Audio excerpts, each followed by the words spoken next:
Steven is the man with the hat and the metal detector. Whoa, whoa. Walking the land, he's a treasure collector. Whoa, whoa. Metal detecting and digging lots of holes, looking for anything that's... Hey, welcome back, and if it's your first time here, my name is Stephen and I share with my viewers and subscribers my hobbies and the things that I like to do. At the current moment we're in lockdown. We're in England, part of the UK, and that means of course I have to turn my hobbies to the indoor ones.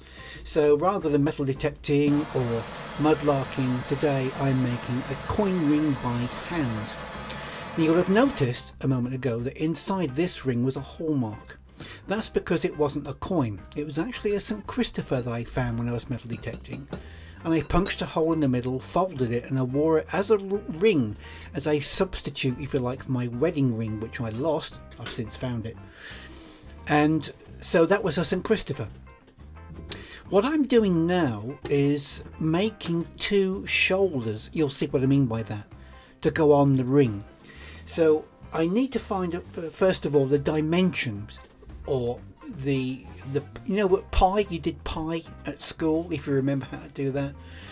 So the inside diameter of that ring is 2.53 millimeters, and I want to add two silver shoulders. Now I've made some silver wire, 1 millimeter square silver wire, which I've drawn after melting it and making a small ingot from scrap silver.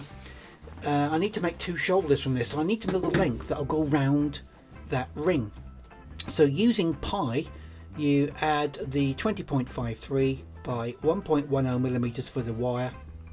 That gives me a total, which I then times by 3.14 using the pi, and that gives me 67.94, I think it was on there, wasn't it? So now I just need to cut two pieces of square silver wire.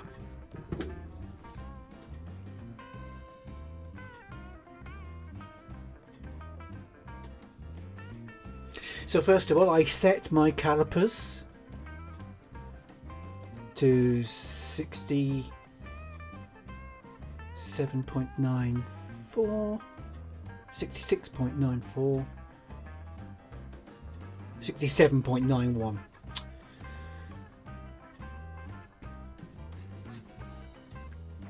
And just mark that length on the piece of silver wire, and then turn it around and do it again. So I've got two, and these are what are going to form the shoulders. So if you look at it in from now at the end on, it'll look like a shallow letter H. I'm sure you know what I mean, but you'll see in a moment anyway.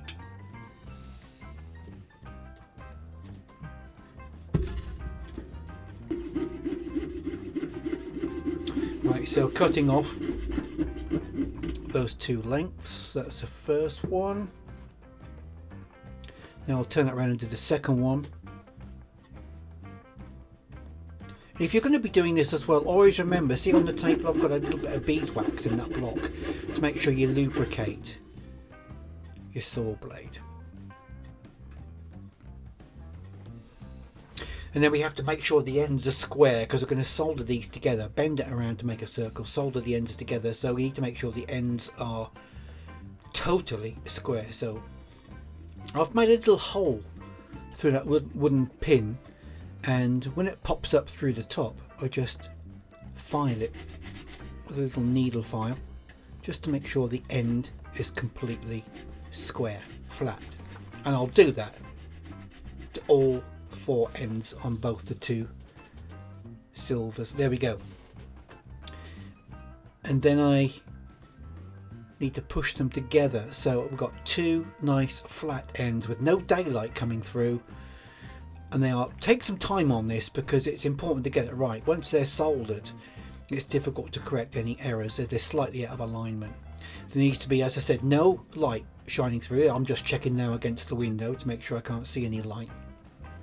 Right, here we are. I've got both of them, which I know are not circles, but by flattening them like that, you get actually a better join with no gaps through, rather than as a circle. We can put them back into circles later. So they're now ready for soldering. So I'm now just going to make some flux, and I use borax, a little bit of water in a clay dish, but you can also use something like a piece of slate or a flat piece of stone. But this is just a borax dish, and if you leave it for a while between jobs it just dries, so putting a little bit of water in and activating it again just gives you a nice creamy texture. So just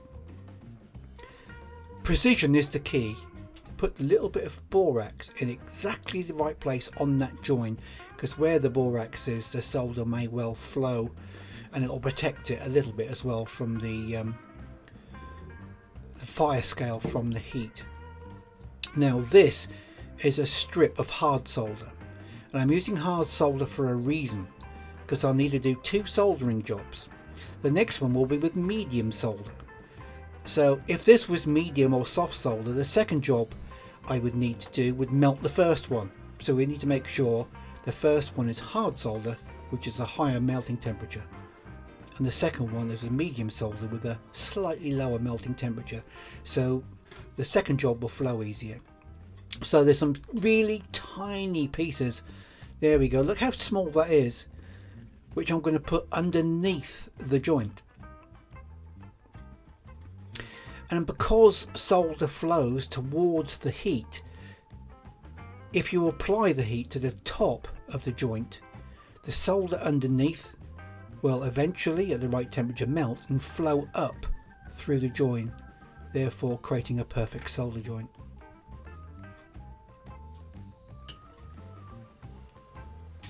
There we go. So now we just gradually heat the piece, not the solder, just gradually heat the piece, which is at the opposite side to the solder, until it gets warm enough, and then you gradually get closer and closer to the solder piece. The ring will start to glow a little bit cherry red. You may or may not be able to see it on this video, and then the solder will flow, and as soon as it flows and fills that gap, you stop. I'm not sure if you saw it then, but I'll do it again on this next one. I'm just going to put this one out, in fact, to quench it in some water. This is exactly the same again, so watch out for the flow. Warm in the ring, and as soon as it starts to get a little bit of a cherry red, you move towards the solder itself. You swap sides, in other words, on that oval shape, and then focus a little bit on each side and in the middle, and the solder will melt and flow into the joint. It does take a long while to get this right, especially with hard solder, because the flowing melting point of hard solder is only a little bit below what that tiny 1mm silver is. If you're not careful, you'll melt the silver. And now, just after a little bit of needle filing and some sanding, you can see I've got a perfect, absolutely smooth, perfect joint. Here we go. I'm using a steel mandrel and a rubber mallet. You can use hide, raw hide, leather, anything that's soft, and just gently tap it all the way around until it's a perfect circle. Again, you don't want to tap it too hard because it will move down the mandrel and expand it, making the circle bigger than it should be, which is great if you intentionally wanted it because you measured incorrectly and you want to make it a bit bigger. There we go, that's one. Now the other ones I'll show you again. Just push it on. Don't hit it too hard or push it down before it's ready to go, because you might just split that solder joint. But it is hard solder, because so therefore it's quite good. It's quite sturdy. Just until you've got that perfect circle back. And now I've got two of them, and they fit. Look at that, perfectly on the edge of that St. Christopher, which is now a ring. And the other one goes on the other side. And I mentioned earlier, if you hold it in profile, you'll see that it forms like an H. And when they're soldered on, I'll just need to infill that with anything. I can use anything you like. I can use an opal type thing. I could use carbon fibre. A beautiful thing that people like to have done in this infill is either have a loved one's hair lock wrapped round and then sealed, or a loved one's ashes. What we're going to do on this particular time is use a glow powder, a fluorescent glow powder. If it picks up, it charges itself, if you like, during the sunlight, or if you haven't got sunlight, you can use UV light, and it will put a charge in the glow powder and it will glow in the dark. Luminous. Isn't that amazing? Anyway, getting back to the point, I need to solder these shoulders. So this is how I do it. Doing it one at a time, this time with the medium solder. And they understand why. Medium solder, which is still quite hard, but has a lower melting point than the hard solder, because we don't want the rings that I made to come undone during the soldering process. So that's why we're using a medium. When I've got this absolutely perfect, and you need to get it right first time, because you really will have terrible trouble unsoldering and starting over. So once that is absolutely right, then we can move on to the actual solder process. A little bit more water in the borax, reactivate that into a paste. Borax is what all jewelers use. This jelly type stuff is really what other people might use in the electronics industry possibly, but borax is really the way. It's very clean. So I'll put a little bit on the inside, and the reason why, because I'm going to be soldering from the outside, is I want it to flow towards the solder and create a perfect joint on both sides, the outside and on the inside.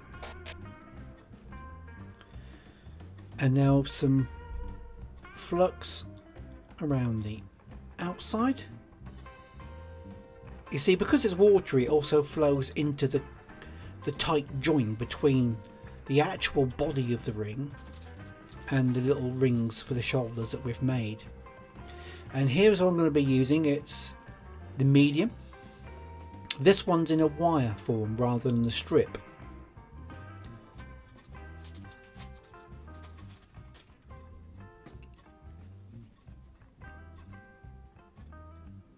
We're going to be cutting off maybe about a dozen, and they're really tiny, minuscule. You can't even see them very well. You need to pick them up with tiny little tweezers to place them.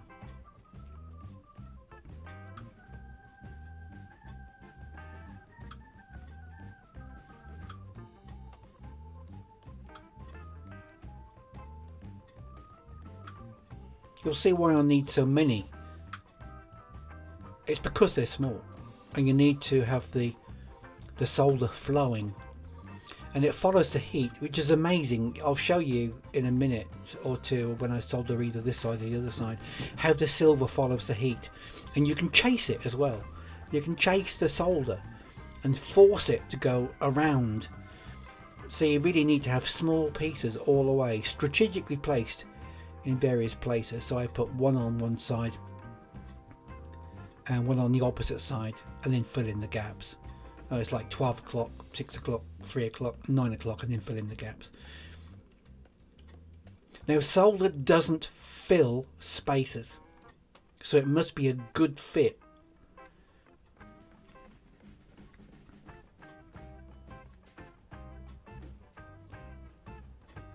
I think that's about 6 or 7. 6 I think I've got on there now. And you can just see how minuscule those little pieces are.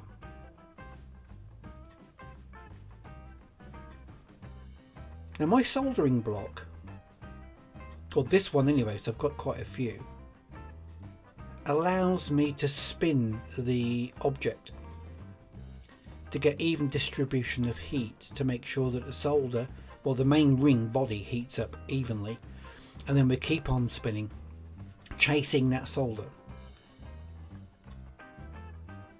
The borax will fluff up a bit like a marshmallow, and then it puts like a glassy, yeah, I did say glassy, not glossy, a glassy type sheen as a residue, making sure that the two silver pieces being soldered together are absolutely 100% clean. Now, what I didn't realise when I started this job is my hand blowtorch here is actually running low of gas, so it takes a bit longer than I would have liked. This would usually do in half the time, but I'm running out of gas. But when I realised it, it was already too late because I was filming. I knew it would go and flow, but when I did the second side, I actually put more gas in, and it goes faster and it flows quicker, as you'll see. You'll notice the silver is going dark and fire scaled, tarnished, looks horrible. But we do have some jeweler's pickle here in my studio, so once we've quenched it, we just let it sit in some hot jeweler's pickle in a bath for 5 or 10 minutes, and it comes out, as you will see soon, it comes out really looking nice and clean.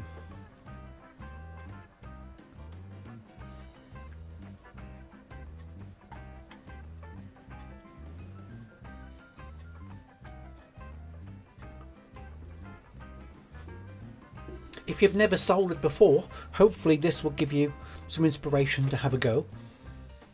And if you've tried soldering before but not been that successful, hopefully this will give you some tips on maybe what you did wrong and how to put it right. Because jeweler's soldering is a little bit different to industrial soldering. You would probably, with for example a circuit board, you would probably use a soldering iron. Well, you would definitely use a soldering iron, you wouldn't use a torch.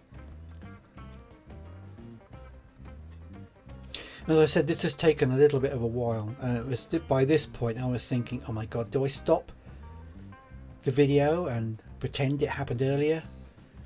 And you can see I'm actually now chasing, you'll see better on the second one, but I'm now chasing the solder, and as it starts to flow around that little join, just turning the turntable means the solder is going to be following and pushed ahead of the heat. And the whole piece now is getting nice and cherry red. So that solder has got just enough heat to make sure it's going to flow.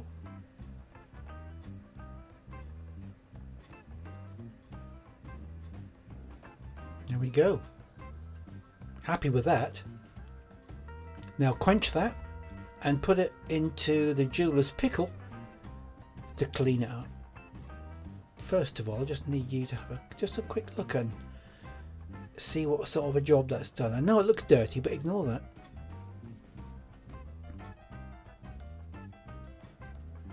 There we go. Now that'll turn out absolutely brilliant. And if it does leave you, oh, there we go, look. Before I do the second one, that's out of the jeweler's pickle. 15 minutes later, you can just solder the next one straight on.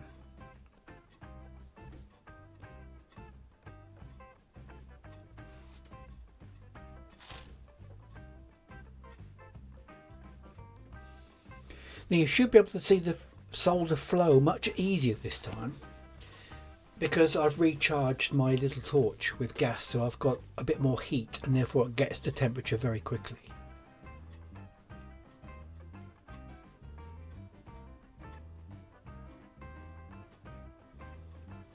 These little revolving turntables are a godsend.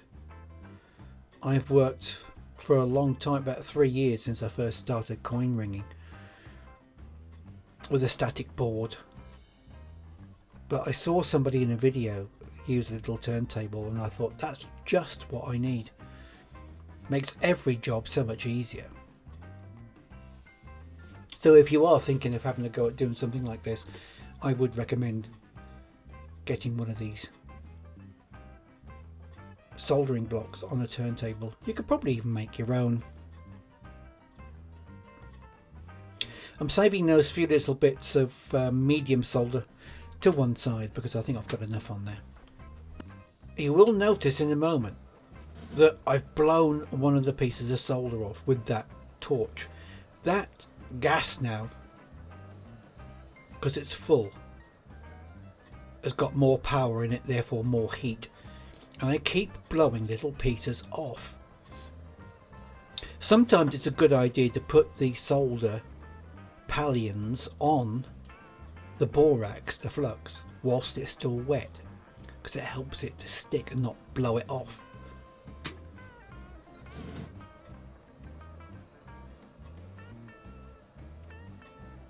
You can see I'm just evenly distributing the heat. Oh, there we go, I've blown another one off. Evenly distributing the heat, and now I'm just going to heat it from above. I'm not trying to melt the solder, I'm just trying to get an even heat all over the workpiece. And this particular soldering board is really good. It throws back the heat into your piece rather than absorbing it like a piece of metal or a bench or something. So working now in a circle, and now I should be able to spin. Yeah, here we go.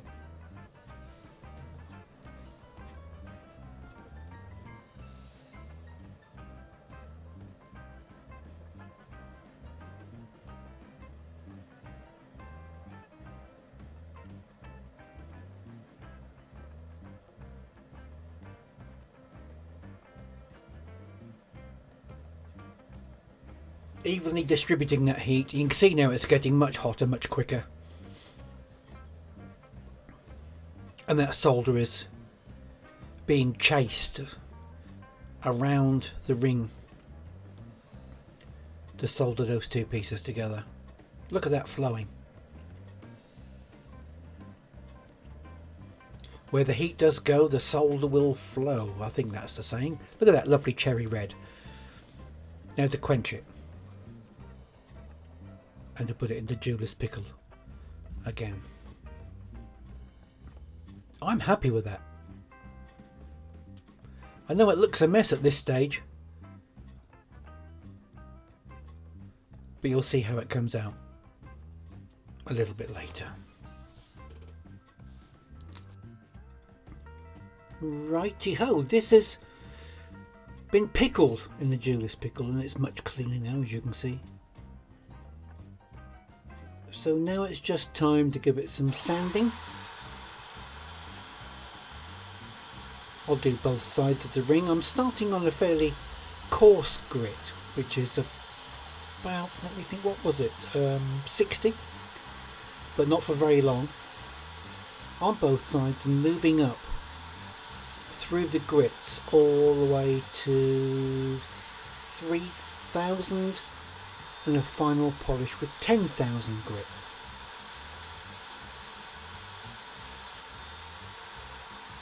Looking good.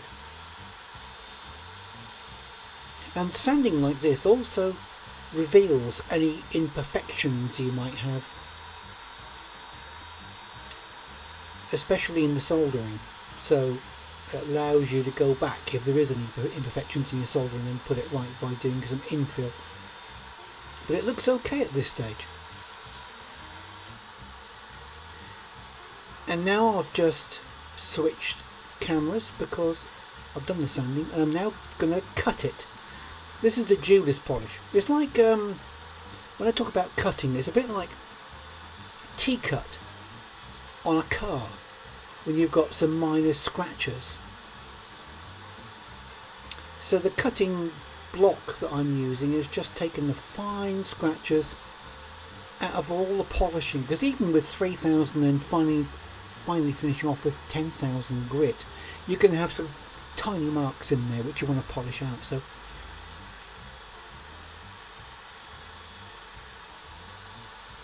I'll spend a few moments doing this, and I'll switch to another grit which is the high finish.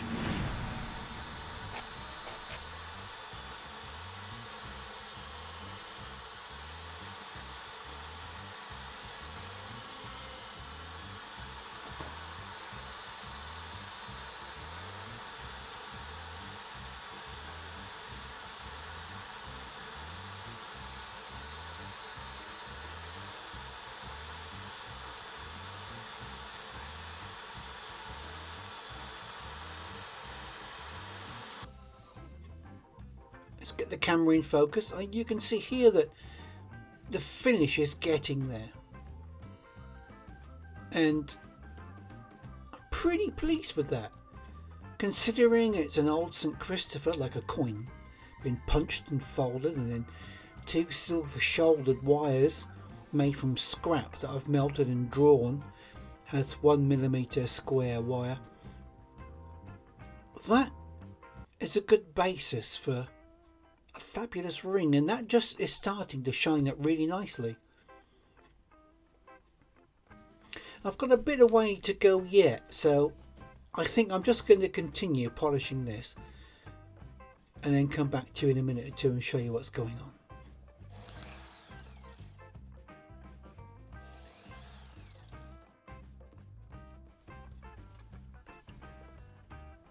Now, all this time you've probably been wondering, what am I going to do on the infill? Well, this is a new experiment for me. I've done all sorts. But the other day I found some luminescent glow powder. It's for children really, so it's quite cheap. Probably not the best quality. I could probably buy better. But I've chosen the blue one because it's my favourite, and I've put some UV resin in the infill of the ring, and the idea now, as you can see, I'm farting around here because I haven't got a clue what I'm doing. I've never done it before. Just turn the drill on slowly and put some resin in the infill. Now, it won't go off too quick. It's UV resin, so it will go off with sunlight and harden, but there's lack of light at the moment, so I can comfortably infill. I'm sorry my hand is in the way, I didn't think of that at the time. So just infilling that trough, that infill I've made with UV resin. And then I'm going to sprinkle some glow powder, luminescent glow, I can't even say it, luminescent glow powder.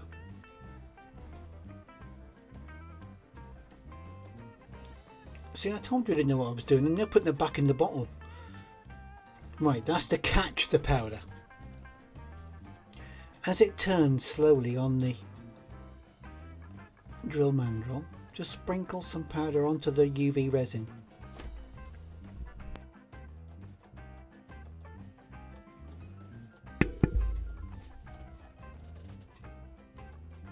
Now, the resin takes several minutes to harden, so this job should really take quite a long time to build up layer on layer until you've actually filled up the infill. But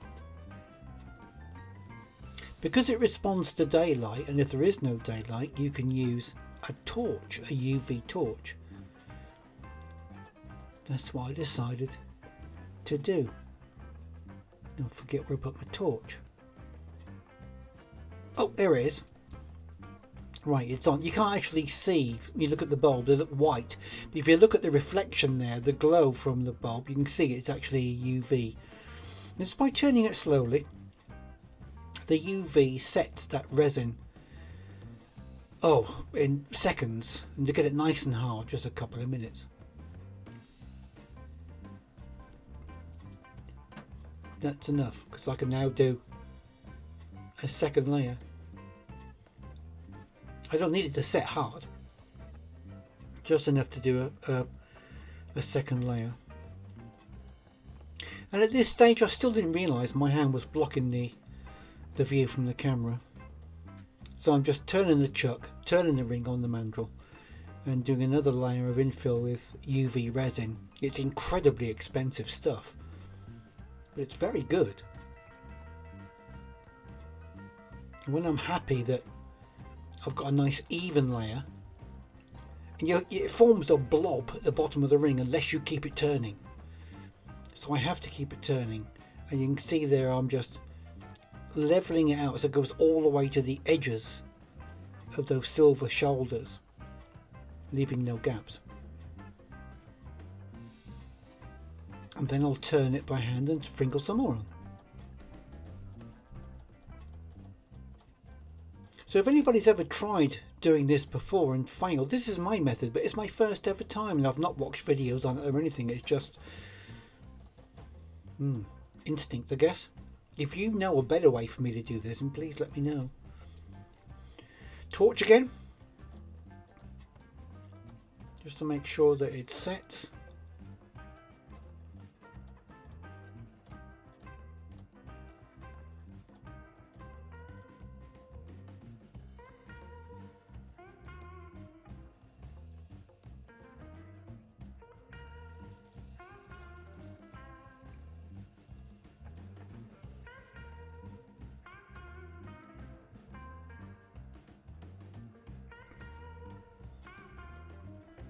Now at this point I'm just smoothing off the second application of the UV, and it's looking pretty good.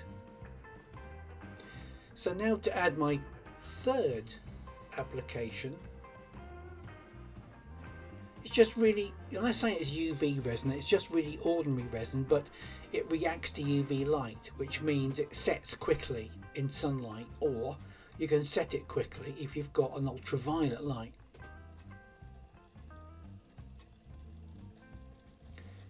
So after the second application, I'm just now sprinkling some more of the luminous blue, and it's looking pretty good. But now I just need to set it, not make it hard.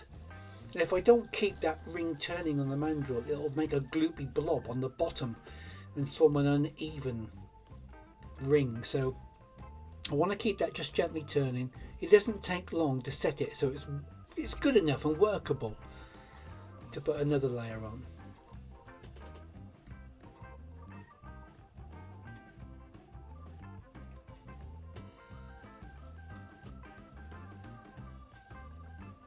Yeah, it's nearly done.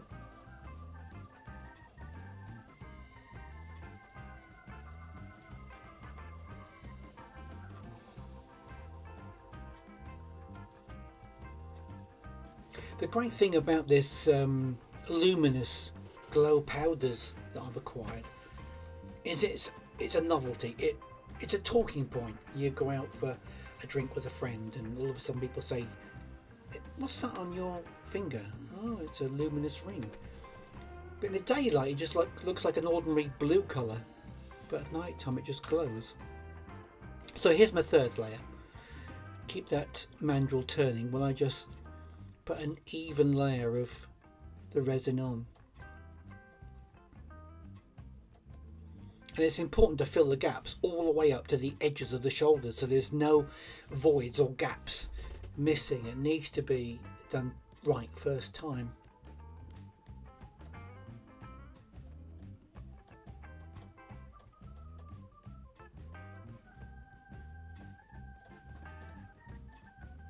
Keep it turning, just using a little stirrer. I think it's a Costa. I think I stole about 50 Costa coffee stirring sticks. They come in great for this, just to spread it to make sure that I fill all the gaps. And then take it a pinch. Look, you see that? I took a pinch of silver dust. So when I'm making coin rings and I'm sanding and polishing, and I collect the dust, and I'm thinking to myself, what am I going to do with this? I'm just obviously a tight Yorkshireman, but I'll find a use for it. And I found a use for it. I recently made a night sky ring with black carbon fibre inlay instead of the blue. And on the finishing layer of UV resin I put some silver dust to represent the galaxy, the Milky Way if you like, and it looked very nice. Now about a year and a half ago, Chill Bill Clem sent me a 24 karat gold coin and asked me to make him a coin ring, and he allowed me to keep the centre punch and the gold dust for my payment. So I have actually got some 24 karat gold dust, and that gives me an idea. I could do the same thing but with 24 karat gold rather than silver dust. I'll work on that idea. What do you think? Letting that spin under the ultraviolet light until it's firm enough to handle and then to start sanding down and shaping.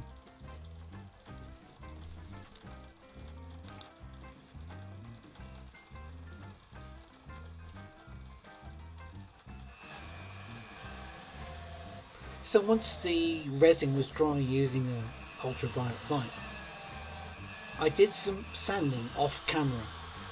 So as you can see, that is a little bit opaque, it's dull. But now to put it into a final polish, this should really come out looking very nice. This part of the job was probably one of the longest, and to be honest with you, I've actually shortened this bit down because you saw a minute ago how dull that blue was after it was dried and then sanded. It was rather opaque, but the longer you polish it, the shinier it becomes.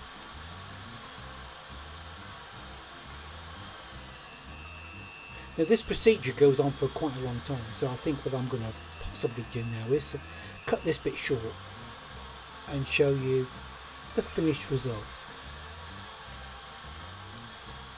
And this is what it turned out like. Here's as it was with the shoulders soldered on. Great job. And in the end it shines in the dark after you've exposed it and charged it with sunlight or UV. To get one of my sterling silver hat pins, why don't you join now and become a channel member? Stephen digs stuff up and pimps it up so you guys can wear it.